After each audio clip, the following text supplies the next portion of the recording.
Қоян.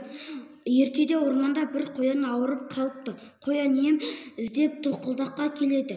Тоқылдақ, мен сізді іздеп келдім, дейді қоян зорға.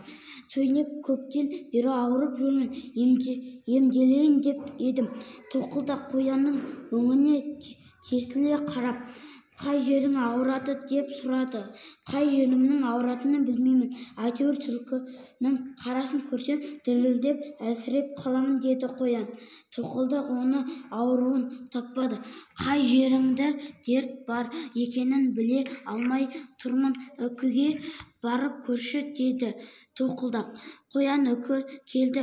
Үкі көзәйнегін тағып алды да қоянға қарай бастады. Мен бір нәрсеге таңғалып тұрмын, деді ол.